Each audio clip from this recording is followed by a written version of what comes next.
جی عزیز طلباء السلام علیکم۔ سال اول کی اسلامیات لازمی کا آج ہمارا لیکچر، آج ہمارا ٹاپک ہے انسانی زندگی پر عقیدہ توحید کے اثرات۔ آپ کو پتا ہے کہ ہم پہلا باب پڑھ رہے ہیں اور اس پہلے باب کے اندر عقائد کیے جا رہے ہیں۔ تو سب سے پہلے ہم نے عقیدہ توحید پڑھا۔ آج جو ہمارا ٹاپک ہے وہ ہے عقیدہ توحید کے انسانی زندگی پر اثرات کیا مرتب ہوتے ہیں۔ یعنی جو شخص عقیدہ توحید کا پرستار ہے، عقیدہ توحید کا قائل ہے، اس کی ذات پر، اس کی شخصیت پر اور اس کے فکر و عمل پر کیا اثرات مرتب ہوتے ہیں۔ تو آج اسی ٹاپک میں گفتگو ہوگی، اور یہ بھی ذہن میں رکھیں کہ یہ جو سوال ہے انسانی زندگی پر عقیدہ توحید کے اثرات، یہ ہمارا لانگ کویسچن ہے اور بہت ہی اہم کویسچن ہے۔ سنیے توجہ سے، انسانی زندگی پر عقیدہ توحید کے اثرات۔ جب کوئی شخص بھی عقیدہ توحید کو اپنی زندگی پر، اپنے فکر و عمل پر جب اچھی طرح لاگو کر لیتا ہے تو اس شخص کی شخصیت بھی بدل جاتی ہے، اس شخص کی شخصیت میں بھی انقلابی تبدیلیاں رونما ہوتی ہیں، اور اسی طرح اس شخص کے فکر و عمل میں بھی تبدیلی واقع ہوتی ہے۔ تو وہ کس طرح؟ جب ایک شخص عقیدہ توحید کا قائل نہیں تھا، جب ایک شخص مختلف خداؤں کا پرستار تھا، مختلف تھا، تب اس کی فکر و عمل اور تھی، اس کی فکر بھی اور تھی، اس کا عمل بھی اور تھا، اس کا کنسپٹ بھی اور تھا، اور اس پہ اس کا عمل بھی اور تھا۔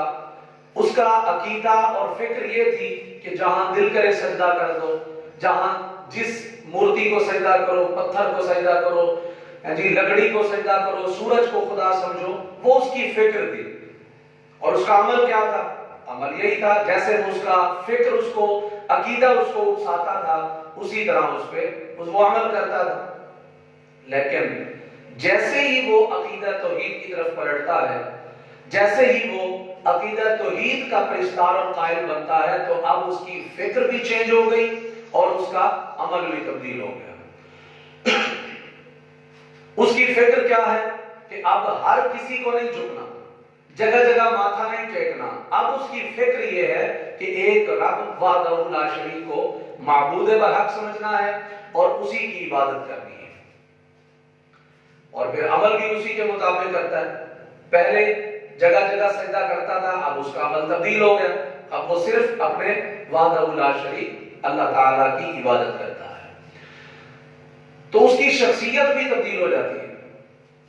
پہلے اس کا لباس، چال چلن، تہذیب و تمدن مشرکین والا تھا، اب اس کی جو شخصیت ہے اس کے توحید کا یہ اثر ہوا کہ اس کا لباس بھی شریعت کے مطابق، اس کا چال چلن بھی شریعت کے مطابق، اس کا بولنا بھی شریعت کے مطابق، اور اس کا مکمل رہن سہن، تہذیب و تمدن جو ہے وہ اسلام کے مطابق ہوگا۔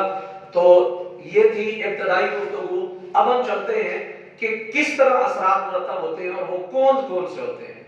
تو آئیے ٹیکسٹ بک کے حوالے سے ہم پہلی ہیڈنگ دیتے ہیں۔ سب سے پہلے ہے عزت نفس، جس کو ہم سیلف ریسپیکٹ کہتے ہیں۔ عزت نفس کیا چیز ہے؟ ہر شخص عزت نفس کا خواہاں ہے، ہر شخص چاہتا ہے میری عزت ہونی چاہیے، ہر شخص چاہتا ہے کہ میرا احترام ہو۔